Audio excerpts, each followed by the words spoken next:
When I was a child, there was a pigeon coop outside my apartment window.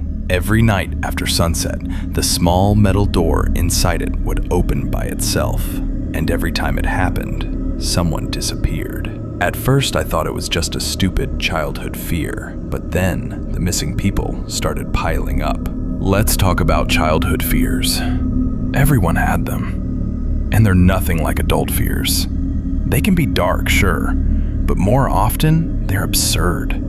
Almost funny from where you're standing now. Because when you're an adult, and you're alone, and the bills are overdue, and the collectors don't care about your situation, a monster in the hallway doesn't seem like much. A childhood fear has a solution. Leave the nightlight on. Crack the door open. Someone comes and fixes it. When you're an adult, no one comes. But when I was a child, I begged my parents to turn the lights off. Light on meant panic. Light on meant wet pajamas and a full-blown meltdown. I needed darkness to sleep. Because that was the nature of my particular fear. My monster came toward the light. At least, that's what I believed then. That light could draw it to me. Help it find me among all the others. Find me and do something worse than kill me. You know the smell of bird droppings? That sharp, acidic smell. The kind that hits you the second you walk into a hen house on a hot summer day. Unmistakable. Nothing else smells like it. I didn't grow up in the countryside. I grew up in a 3-room apartment on the edge of a small provincial town. Gray panel buildings, wide, flat, nothing. The kind of place people leave and don't come back to. I left at 17 and never visited, not even for holidays. Years later, when my mother died, I bought a ticket, packed my bags, got on the bus, pressed my forehead against the cool window glass. I couldn't do it. As the bus station roof slid away behind me, the smell hit. That same bird-dropping smell, so real it was suffocating. And I shoved my way to the door, shouting at the driver to open it, while the other passengers stared. The smell came every time I thought about going back. Some childhood fears have very long roots, and yet, here I am now. My father has been dead for years. I've been married and divorced. My temples have gone gray. I came back. When I was a child, I was afraid of many things. I was never what you'd call brave, but there was one fear unlike the others. Not sharp, not attached to a single moment, more like a dull ache in a muscle that never unclenches. A background terror that ran for years. You learn to live around it. You play with friends. You fall in love. You drink your first vodka in somebody's kitchen and tell bad jokes until midnight. You do all of it, but in your peripheral vision, always, there is a darkness you can't share with anyone. A darkness you will have to face again when the sun goes down. That's how it felt. The acute fear passes, the way nightmares pass. Even the worst ones eventually leave you with just relief and emptiness. But my fear had a fixed address. My fear had windows facing it. Our apartment windows looked out over a large, empty lot. Nothing there. A couple of piles of construction rubble, patches of weeds, broken glass, separated from our building by a single cracked stretch of concrete road. The city had stopped growing, and nobody had ever built anything there. Even the local kids went somewhere else to get into trouble. Somewhere the neighbors and nosy old women couldn't watch from their windows. On 2 sides, apartment buildings.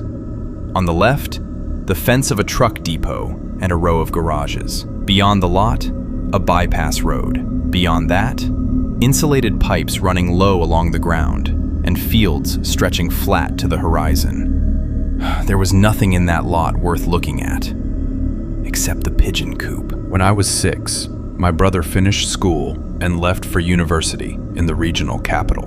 My father was already away most of the week for work. The apartment got quieter. My brother was older, busy, mostly indifferent to me, but I looked up to him. He seemed impossibly grown up and cool. He's also the reason I became the wreck I am. One evening, our parents were out at some celebration. My brother had run out of patience with me. I wouldn't put on my pajamas, wouldn't go to bed. He sighed, walked me to the window, and pointed at the dark silhouette of the Pigeon Coop, which stood just beyond where the streetlights reached. He told me it wasn't empty. There was a man living inside it, he said. A maniac.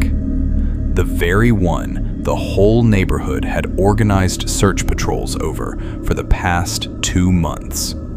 This man, my brother said, would open the coop's little door in the evenings and watch the apartment windows across the road, looking for his next victim. And if anyone was still awake, if any window had its light on, he might decide to come closer. No one knew what happened to the people he visited, only that death would have been a mercy. Death would have been a mercy. That's what broke me. I was an impressionable child. I barely slept that night, or many nights after.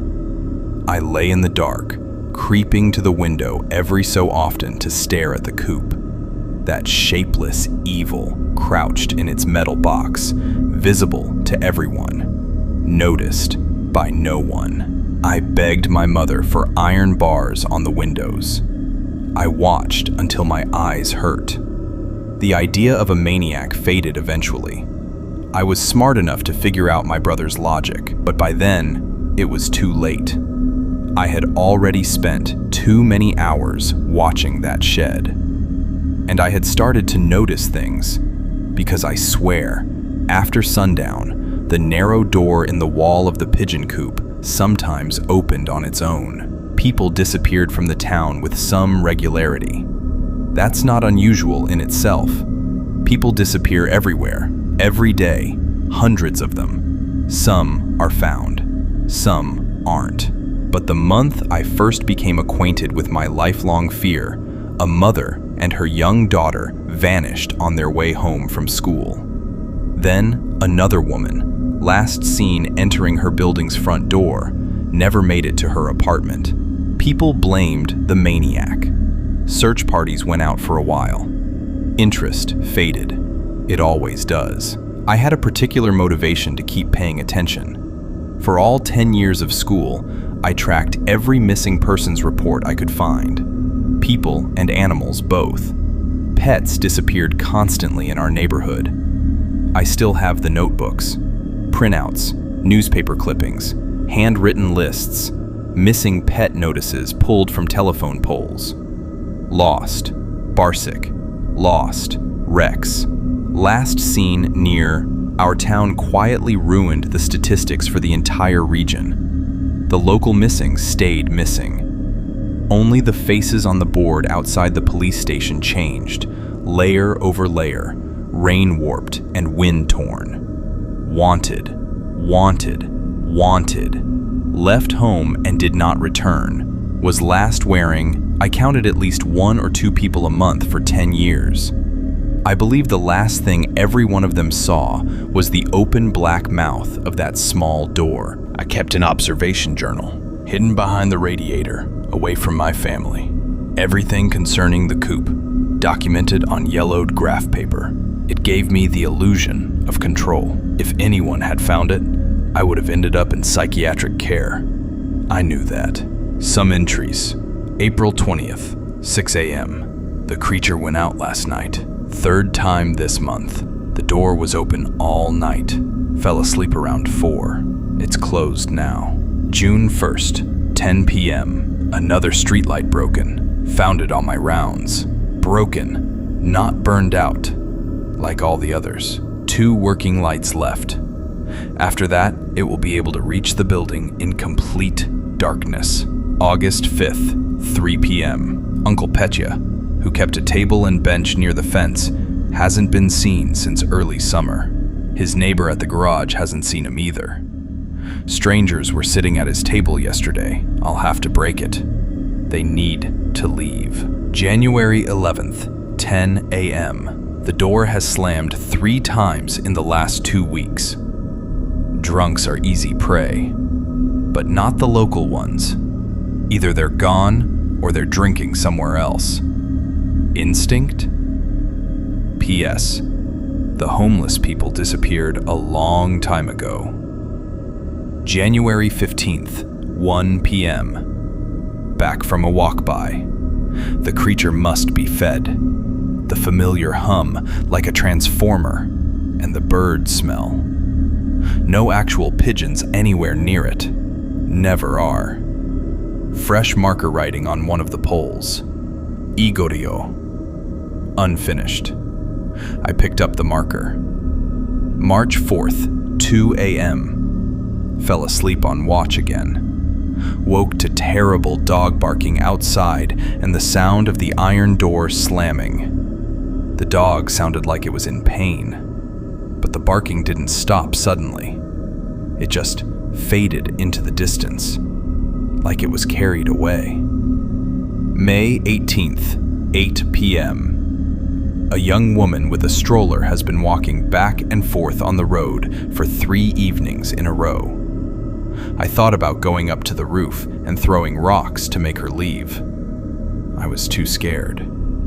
Not of being caught, just better her than me or my mother. May 22nd, 4 p.m. Found a stroller in the ditch by the bypass road. Dirty, 1 wheel broken. The same one. Empty. October 14th, 7 a.m. Made arrangements with Andre. Showed him the camera. He liked the idea of filming a video about scary places in town. Today we go first to the abandoned hospital wing, then to the coop. I told him it makes a strange humming sound. I'll film from the road. Andre will go inside. God, I'm terrified. October 14th, midnight. The door wouldn't open. Andre worked at it with a crowbar for 10 minutes. Then he dropped it, turned awkwardly, almost fell off the ladder, came back down to the road, looked at me strangely, and walked away without a word. At 10 p.m., his mother told me on the phone he was still out. I just finished reviewing the footage. You can't see anything clearly, but I think, when he was already leaving, the door opened slightly. I didn't go back for the crowbar. October 17th, Andre is missing. That was my journal, the only diary I ever kept. Day after day, night after night, that was my life. Until I ran the morning after graduation and didn't look back. But before I left, I got inside. The night before I left the city forever, drunk and young and briefly, stupidly brave, I walked across the lot, climbed the 5 steps, and pulled open the door. It opened easily. I covered my face with my sleeve against the smell, and I stepped in. What I found was both simpler and worse than anything I had imagined. No monster, no maniac, no creature with a face. Just a hole. A shaft dropped straight through the metal floor.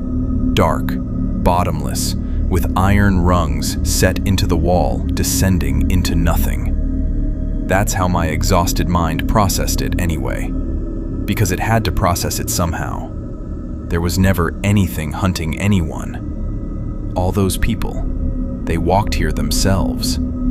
Something called them in a language, older than thought, and they came. They climbed the steps, and they went down, rung by rung, into whatever waits at the bottom of the oldest fear there is. What is reality but a shared agreement? What is the mind but a small boat on a very large and very blind ocean? And sometimes the balance shifts. A drain opens on the surface, and it grows. I realized, standing there, that I had opened it. Somehow, with years of concentrated childhood terror and absolute belief, I had turned an ordinary rusted shed into something that should not exist. A wound in the ordinary world. And only I could try to close it. I've known that since that night. It took me this long to come back. I'm writing this at my mother's kitchen table. The oilcloth sticks to my elbows. When I look up from the page, I can see it through the window. The coop. The humming is louder than I've ever heard it. The whole building seems to vibrate slightly, like a transformer about to fail. Like impatience. The town I walked through to get here is half empty. Broken roads, dark storefronts, no streetlights. A spreading rot where time itself seems to have slowed and gone sour. The people still here, and there are some. There are always some who can't leave. What do they tell themselves? Or are they too crushed by what I made to ask questions anymore? When the last light leaves the upper windows, the door will open. Then I'll put down my pen. Set my old notebooks on top of these pages. Walk out through the weeds. Climb 5 steps. And close the door behind me. I'm sorry. Goodbye. Thanks for watching and for your support, everyone. What do you think of this video format? Please let me know in the comments. See you soon.